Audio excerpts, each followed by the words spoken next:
Greetings, RC Bro here. Today we're going to talk about battery chargers.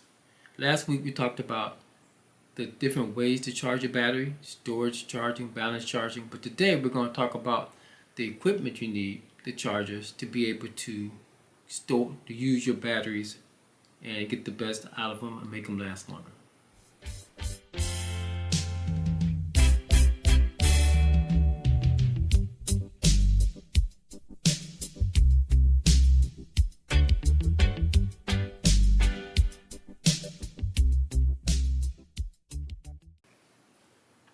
Greetings, RC Bro here. This is video number 3 in our series on battery usage and maintenance. Today we're going to pick up where we left off from video number 2. And in video number 2 we talked about the different types of charging, balance charging, storage charging. However, to be able to achieve those types of charging, you have to have the right equipment. So in this video we're going to talk about equipment. We're going to talk about how to choose a charger for your RC car batteries. So when you go shopping for a battery charger for your LiPo batteries, what you'll find that there's literally hundreds of different types of chargers. So how do you choose which is which? You got fancy ones, you got basic ones, you got expensive ones, you got cheap ones. So basically what you want to do is 3 important things that you want to look for in your battery chargers. Number 1, you want to make sure it does balance charging. And we talked about balance charging in our previous video. Number 2, you want to make sure it does storage charging. We talked about storage charging in our previous video. Number 3, you want to find a battery charger that's at least 100 watts or 100 watts per channel. One of the things I'm going to talk about is dual chargers, why you should consider getting a dual charger that charges 2 batteries at the same time. Another thing you want to consider, and generally it's well worth your time, to look at the smart chargers. Most of the chargers that you get for LiPo batteries qualify as smart chargers, but you just want to make sure you don't want to go on the cheap and get something that doesn't recognize the state of your battery and give you easy options to choose how you want to charge it. Another thing you want is you want a battery charger that has a modern display. We'll look at mine. Mine is a smart charger, but it has an LCD display, and it's not as intuitive as I'd like it to be. And I've seen some of the newer ones that have the smart chargers that have real nice displays that are real easy to go through the menus and has the options right up front where you make the choices. Okay, as a review, we'll look at the stock chargers. Remember, the stock chargers are the ones that come with your RC cars. The disadvantage of the stock chargers is we don't know what kind of charge it puts on your batteries. We don't know if it's indeed a balanced charge or if it's not a balanced charge. And if it's not balanced charge, remember, you always take the risk of having the cells not be match their voltage levels. And when the cells have different voltage levels, they can impede the life of your battery and the performance of your battery. So you have to have a battery charger that actually can look at the voltage on the individual cells, and the chargers that you get with your RC cars does not look at the voltage of the individual cells.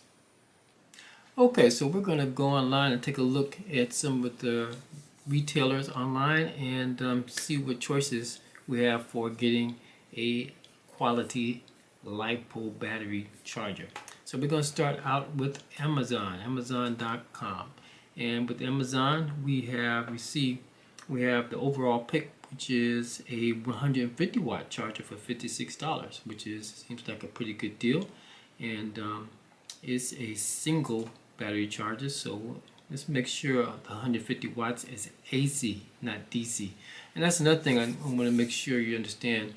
These batteries, these chargers could run off a car battery or any other DC power source, and they actually give more wattage running on DC than AC. So, but we'll be using them mostly AC, which is plugging them into your wall. So we want to look at the AC wattage to be 100 or watts or more. So let's go look at this one and see what they say. We go down to the specifications, and let's see. Go down the voltage, battery series. They don't say the ones. What's the wattage? Okay. AC/DC. AC 200 watts DC. So this is a AC 200 watt charger. So this is a 200 watt charger. So that's very good for a single channel too. So that's just like a pretty good deal there. And let's look at the other one. This one, $12.99. I don't recommend getting that one. It's only let's see, 10 watts. Not a good idea. Here's one for $39. It doesn't say the wattage. In general, if it doesn't say the wattage, it probably is not 100 watts.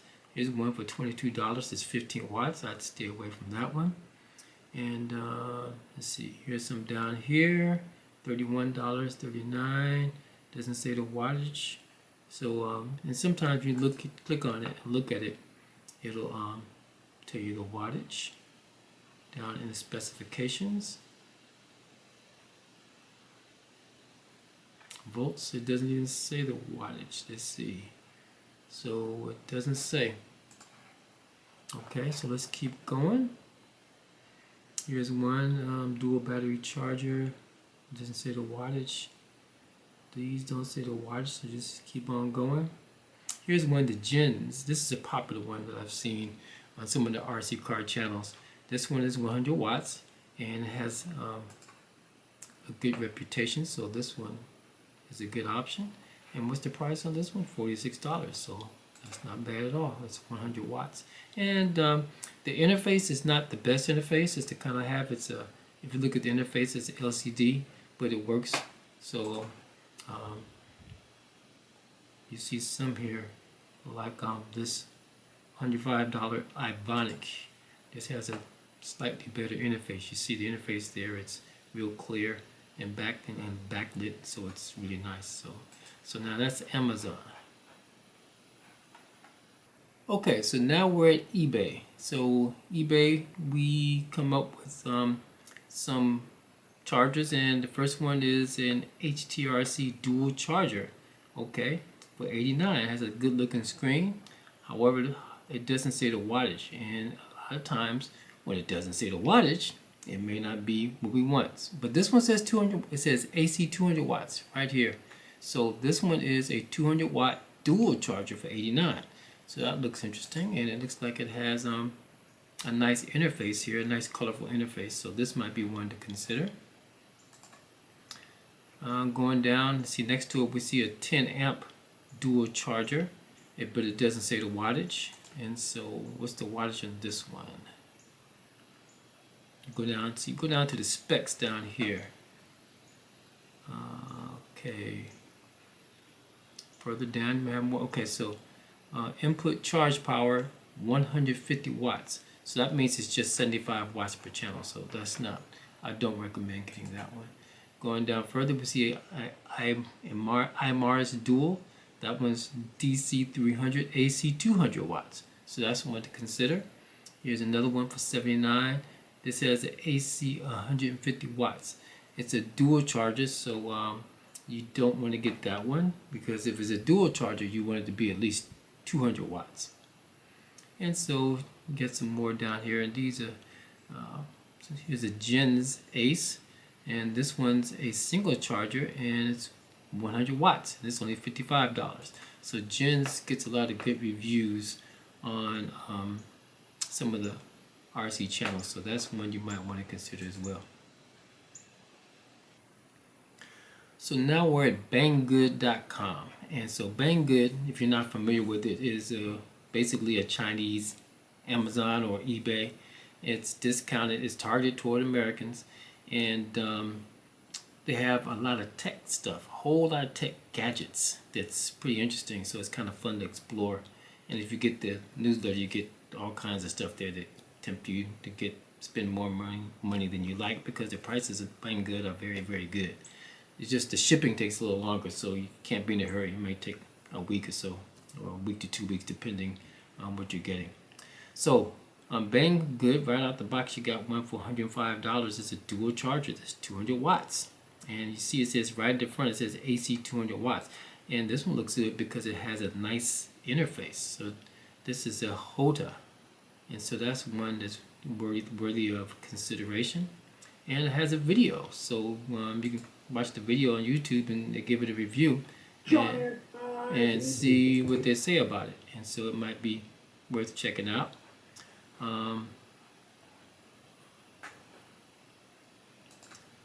Going back to the main page, so it has a lot. We have and most of them, I notice they're dual chargers here. It's a dual charger for $86. It says it's DC 600 watts, and if it's DC 600 watts, it's probably AC 100 watts, but you have to check the specs. And so you have a lot of options here. Here's one that's AC 200 watts. It's a dual charger for $125. And let's see. Here's a 200 watt one for $39.99, but it doesn't say whether it's AC or not, which is very important. You have to look and see. And here's one for $30. It says it doesn't list the wattage, so that may not be the best choice. And so you have a lot of options here. Here's the iMars ones that are popular. Here's one, and so what's nice is you have a lot of dual chargers here. So if I was to get one, I'd get a dual charger. That way that'll last you just in case you decide to get more cars or get more batteries. So that's Banggood. So now we're at AliExpress. AliExpress is another Chinese Amazon type website, and they have a lot of general things, not quite as many technical things as Banggood, but they have still a lot to choose from. And immediately the charger I see is 141 is the one I have. It's a 4-channel or 100 watt per channel, so it's 400 watts. And so this one can actually charge, right here it says 4 channels. This one I actually charge 4 batteries at the same time. So you have your dual chargers, and this is a quad charger. And I need it because I do presentations and demonstrations, and sometimes I bring multiple cars, and it would take forever to charge with a single charger. Or what I can do also is line up a bunch of the USB chargers and charge, but they're slow too. This goes through them pretty fast, safely, and also when I'm done, I can put them in storage charge at 4 at a time. So that's good for this one, but I don't only recommend it if you really need it. If you need it, I think the dual charger is a good one to get started with. So that being said, let's see what they got. I have with some more dual chargers. Okay, it's 100 watt right here. It says 100 watt 4-channel, but it's that one is 81, but I think it's 100 watts total, so that's not good. And let's see, I don't see a lot of dual chargers. A 4-channel one here.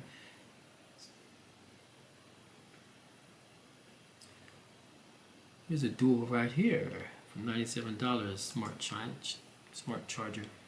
So this is 100 Neo charger. It's AC 100 watts, but it's a dual charger, so that's not good. It has to be 200 watts AC to have 100 per channel. Let's look at the specs. AC voltage, AC wattage, 100 watt max. So that means it's 50 per channel. So I would recommend against this one. If you're getting a dual channel, you want to have at least 100 watts per channel. So once again, you scroll down, there's plenty to choose from. This is a 4-channel, 100 watts. That's the same one I have, similar.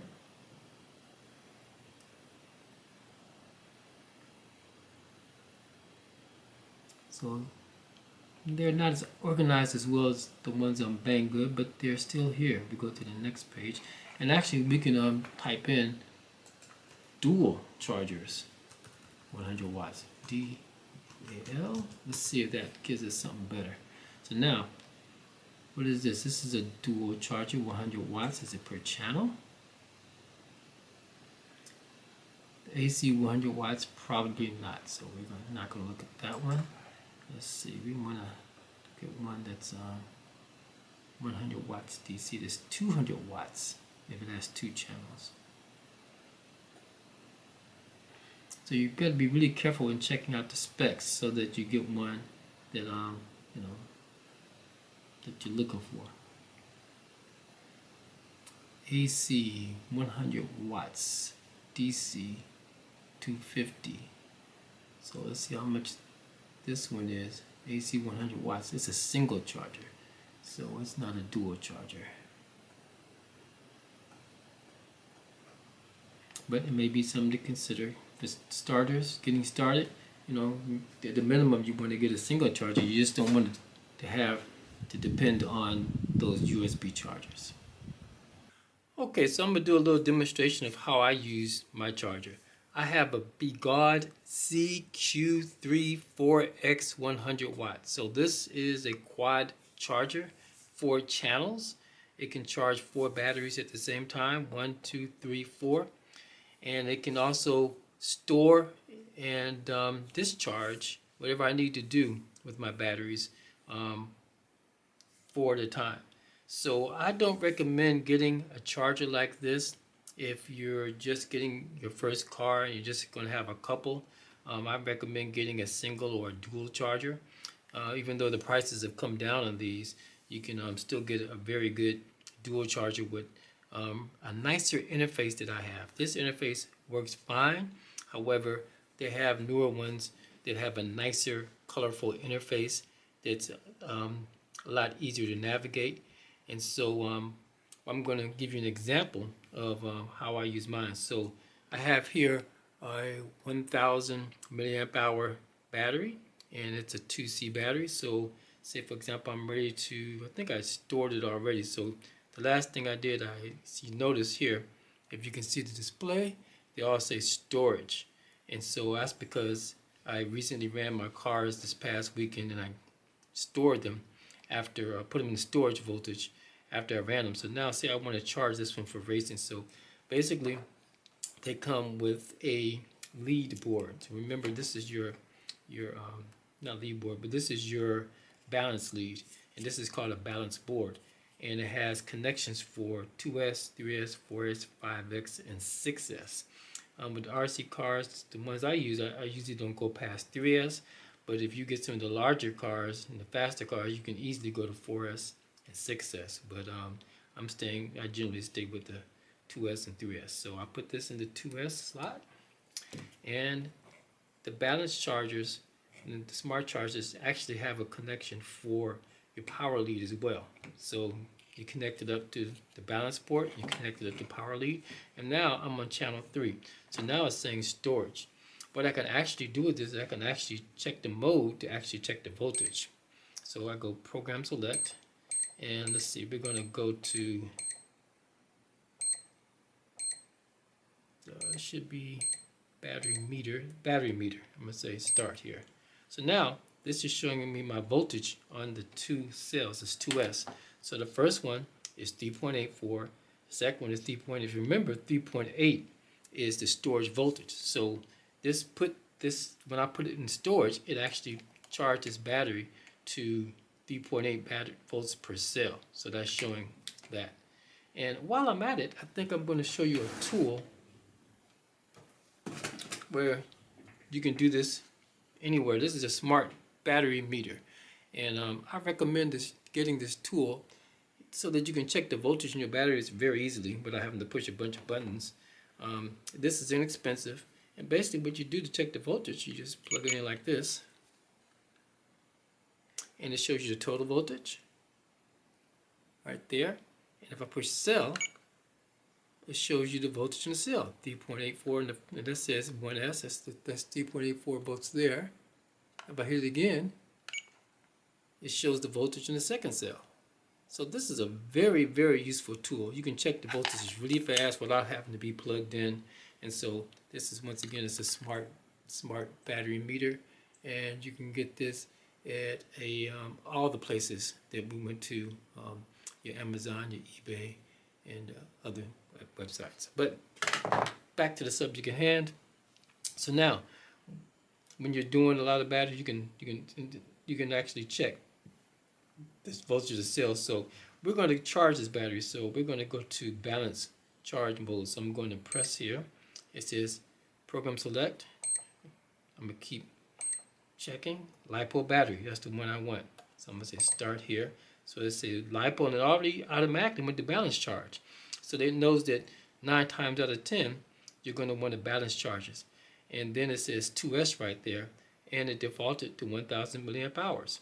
If I wanted to change it, I can just hit start enter, and here I can change it to 3S, 4S, 5S, 6S, but of course I don't want to do that, so I'm going to go back to 2S and hit it again, and now I can change the milliamp hours, and I can go lower to a lower milliamp hour, so I can go higher.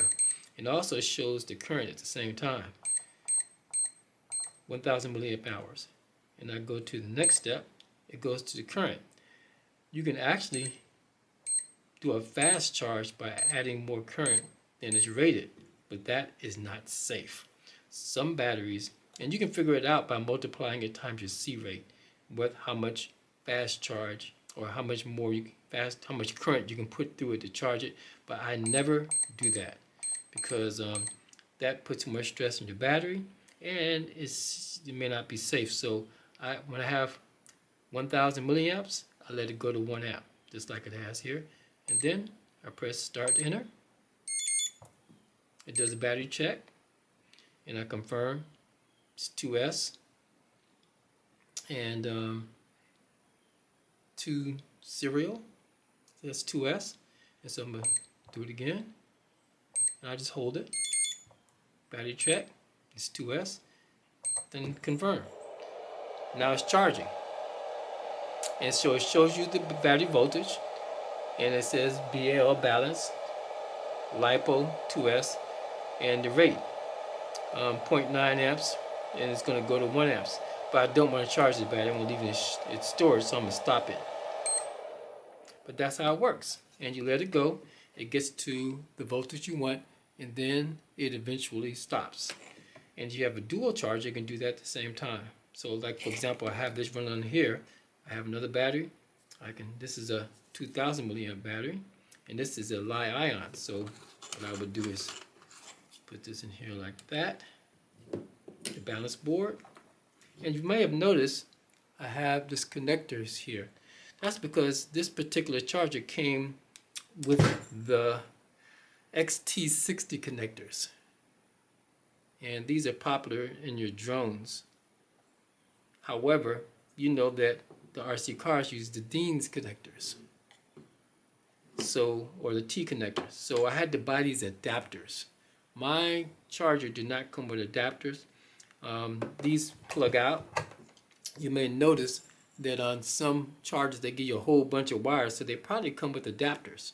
So they may come with plugs just like this that have a Dean's or a T connector. So you don't have to do like me. I had to buy these adapters. So hopefully the one you get will come with its adapters. Goes back in there. So now I have a 2000 milliamp. I have a 2000 milliamp Li-ion battery. So I'm going to put this in here, like so. And now this right now is in LiPo storage. So I'm going to say hit the start enter. Oh no, I don't want to do that. I'm going to go to mode. Program select LiPo battery. I'm going to go to Li-ion. Li-ion battery. Okay. And now it's lithium ion, and it went to balance charge. So I'm going to say if I wanted to say this wasn't in storage mode and I wanted to put it in storage. So what I would do is hit the mode enter, and I would do start enter, balance charge. Whoops. Like I said, sometimes it gets confusing. Go back here.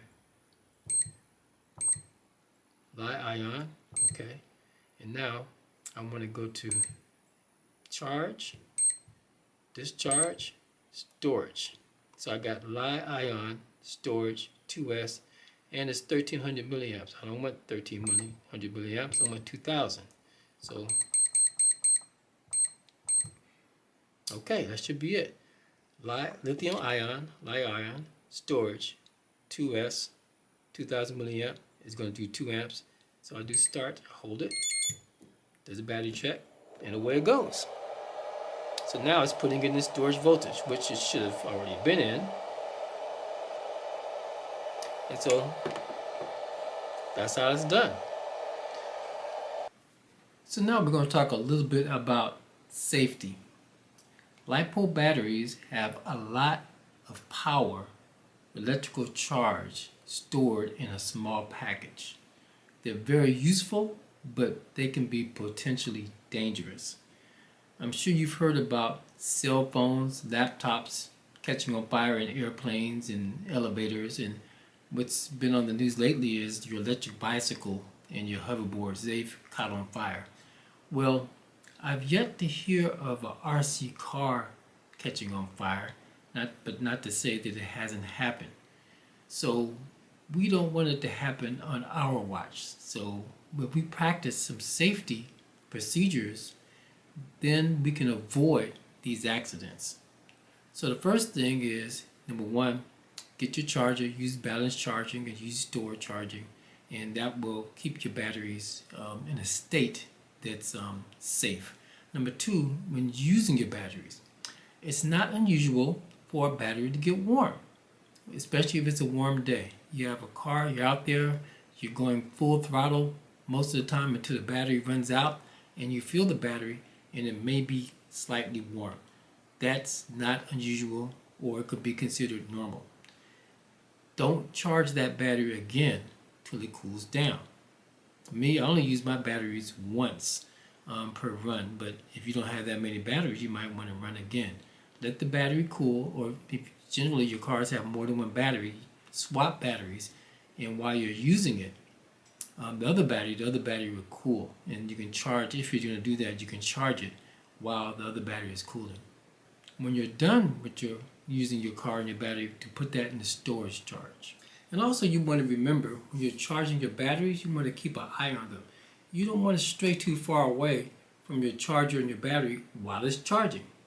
There's always the possibility, even though it's not likely, there's always the possibility your battery can swell and overheat. And you don't want a LiPo battery to catch on fire when you not know it. You want to be near it so you can at least do something to put the fire out or minimize the damage, because LiPo batteries burn hot and fast. Another thing, you want to examine your batteries between uses carefully. You don't want them to be swollen or to be larger than or puffy or ballooning. That is a dangerous state. That happens to batteries that have been overused, or old batteries, or sometimes it's a manufacturer's defect. But when you see your battery start to get puffy, start to look inflated, that's a warning sign. You want to dispose of that battery properly. And there is a proper way to dispose of the battery. The battery has to be discharged, and you heard me talking about charging and discharging when I did the demo. Whenever you use the term discharge, charging takes your battery to where the voltage is, the state of the voltage where it's in now, and raises it up. Discharges takes the state of your battery voltage and lowers it. Discharging and charging is being used by your storage mode. When you put it in storage, if your battery is below the storage voltage, it charges up to the storage voltage. If your battery is above the storage voltage, so you charged it and you didn't use it, it discharges your battery to the storage voltage. There's another discharge where you discharge the battery completely, and that you never want to do to a good battery. You only do that to a battery that you're trying to dispose of. You don't want to throw a battery that has a voltage in the garbage can. You don't want to do that. If you do that, there's always the potential that the leads can short, and wherever it is, it can start a fire, even if it's at a low voltage. You want to completely discharge your battery, and you want to then dispose of it. So I'll be showing you how to discharge that battery in another video. Let's talk about physical storage. Your battery should be stored somewhere where, if they should spontaneously combust, which is not likely, but you don't want to be the first one that happens to, it should be stored somewhere where the fire can be contained or removed. I store my batteries in an ammunition bin or ammo bin. You want to keep them in something that, if they do catch on fire, it'll be contained at least for a while. Also, you don't want to store your batteries in direct sunlight or in a hot room. You want to store them in the coolest places possible. I know that might be tough for some people in the summer times, but try to find a cool place to store those batteries in. Also, when you're traveling with your car, you don't want to keep your batteries in a hot car. Cars get to be really hot if they're in direct sunlight, and if you have your batteries in there and the air conditioner is not on and they are in a hot car, and even worse in direct sunlight, they can catch on fire and people can get hurt. Another thing that's very important is you don't want to short the leads. Shorting the lead means actually connecting the positive to the negative, the red to the black. You don't want to do that. Or you can actually short the leads on the balance lead. You do not want to touch any of these. And so the T connector helps protect against that, but if you're not careful, it's a possibility. If you put a piece of metal like a pen or a paper clip or a safety pin, or if you just hit it against some metal that happens to be touching these, the consequences could be serious because, like I said before, these have a lot of charge stored in them and they don't blow up, but they catch on fire. And it's a lot of current in these, so you can actually get a shock. So you don't want to short the leads. You always want to be careful to guard the leads. I want to thank you for watching this series, and remember to do something good for yourself. Do something good for your community. Do something good for your people. And that way, you can be something good for the world. Thanks for viewing.